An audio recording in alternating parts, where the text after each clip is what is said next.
اعوذ باللہ من الشیطان الرجیم بسم اللہ الرحمن الرحیم مثلهم كمثل الذي استوقد نارا فلما اضاءت ما حوله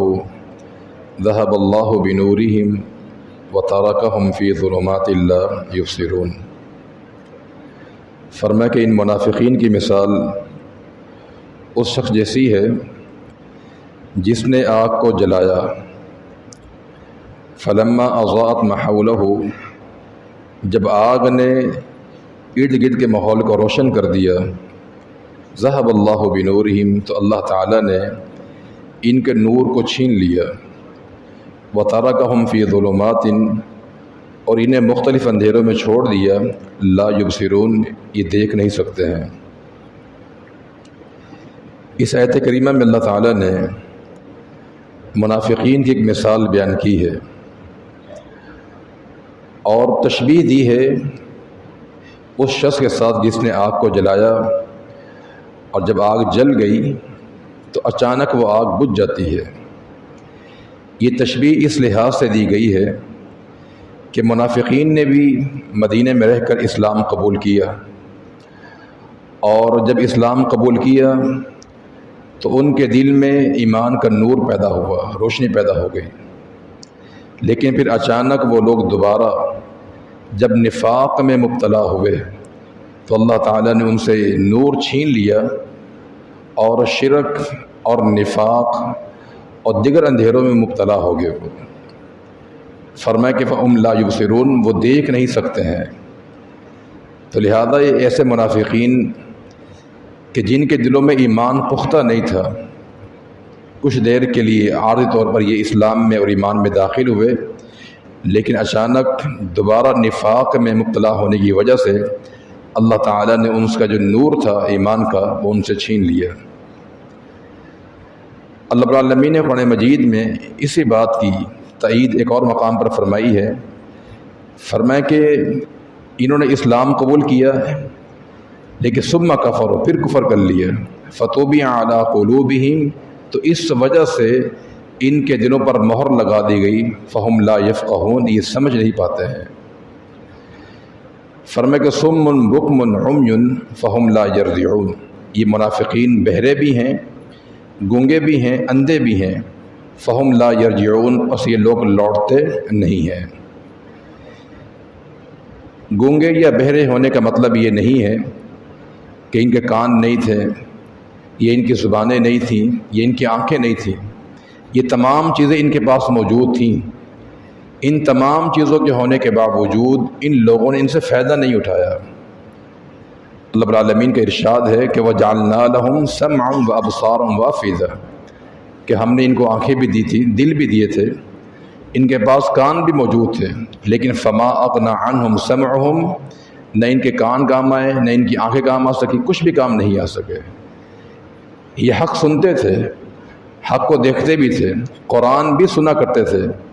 لیکن چونکہ ان آنکھوں سے، ان کانوں سے انہوں نے فائدہ نہیں اٹھایا، تو لہذا قرآن نے کہا یہ لوگ گونگے ہیں، بہرے ہیں، اندھے ہیں، فہم لا یرجعون، یہ لوٹتے نہیں ہیں۔ لوٹنے کا مطلب یہ ہے کہ جو یہ اپنی ہدایت بیچ چکے ہیں گمراہی کے بدلے میں، یہ دوبارہ ایمان کی طرف لوٹتے نہیں ہیں، بلکہ گمراہی میں ہی غرق ہو چکے ہیں۔ او کصیب من السماء، فرمایا منافقین کی مثال آسمان سے برسنے والی بارش کی طرح ہے، فیہ ظلمات، اس میں کئی اندھیرے ہیں، ورعد، اور گرج ہے، وبرق، اور چمک ہے، یجعلون اصابعهم فی آذانہم، یہ لوگ اپنی انگلیوں کو بجلی جو کڑکتی ہے اس کے خوف سے اور موت کے خوف سے اپنی انگلیاں اپنے کانوں میں ڈال لیتے ہیں۔ واللہ محیط بالکافرین، اللہ تعالیٰ کافروں کو گھیرنے والا ہے۔ یہاں اللہ نے ایک اور مثال بیان کی ہے، یہاں ان منافقین کی مثال بیان کی ہے جو اپنے ایمان کے ضعف کی وجہ سے تذبذب کا شکار ہیں، تردد کا شکار ہے۔ کبھی تو وہ اسلام میں داخل ہو جاتے ہیں اور کبھی وہ اسلام سے نکل جاتے ہیں۔ اگر قرآن مجید کی آیات ان کے خواہشات کے مطابق ہوتی ہیں تو اسلام میں داخل ہو جاتے ہیں۔ مثلاً اگر مال غنیمت کی باری ہو یا وراثت ملنے کا موقع ہو یا کسی مسلمان خاتون سے نکاح کرنے کا موقع ہو تو کہتے حاذ دین حسن، یہ دین بڑا اچھا ہے، اس میں داخل ہو جاؤ۔ اور اگر کوئی قرآن کی ایسی آیت آ جاتی جو ان کے خواہشات کے خلاف ہوتی،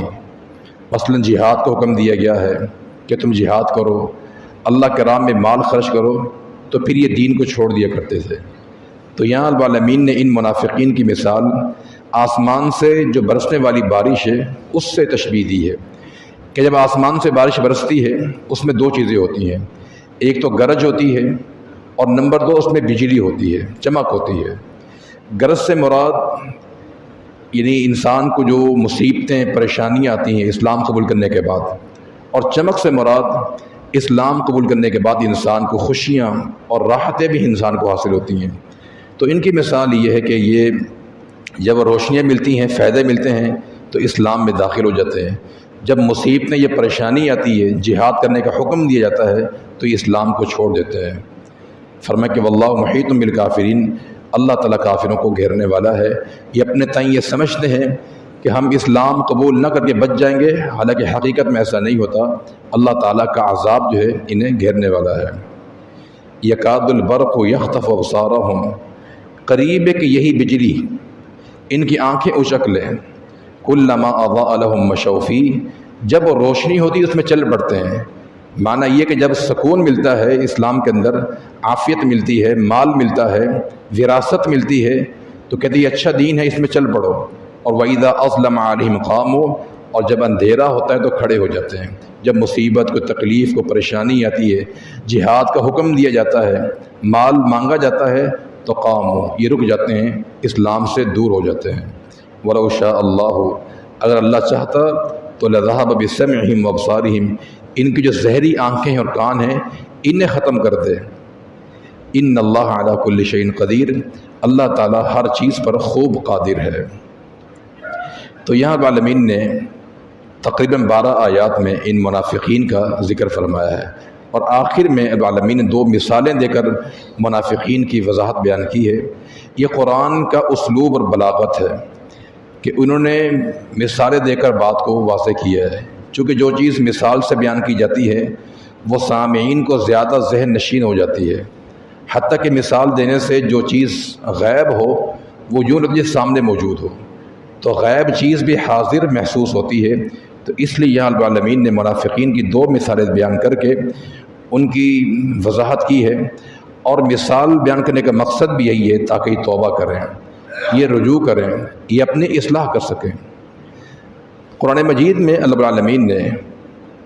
منافقین کے نام سے مکمل ایک صورت بھی نازل کی ہے، سورۃ المنافقون 28ویں پارے کے اندر رب العالمین نے ان کی نقاب کشائی کی ہے، اور ان کی وہاں جو علامات ہیں وہاں اس کا ذکر کیا گیا ہے۔ لیکن سب سے زیادہ منافقین کی جو رسوائی جس صورت میں کی گئی ہے وہ سورۃ توبہ ہے۔ اس کا ایک نام سورۃ الفاضحہ بھی رکھا گیا ہے، فاضحہ کا معنی رسوا کرنے والی۔ تو اس صورت میں العالمین نے منافقین کی بہت رسوائی کو بیان کیا ہے، جہاد سے فرار، مال خرچ نہ کرنا، صحابہ کرام کے بارے میں بدتمیزی کرنا، برائی کا حکم دینا، اچھائی سے منع کرنا، اور اللہ تعالیٰ کے راہ میں مال خرچ نہ کرنا، کنجوسی کرنا، اور مسجد نبوی کے مقابلے میں مسجد زرار ان لوگوں نے تعمیر کی تھی۔ یہ ساری پول پٹی اللہ العالمین نے سورہ براءہ میں، سورہ توبہ میں ذکر کی ہے،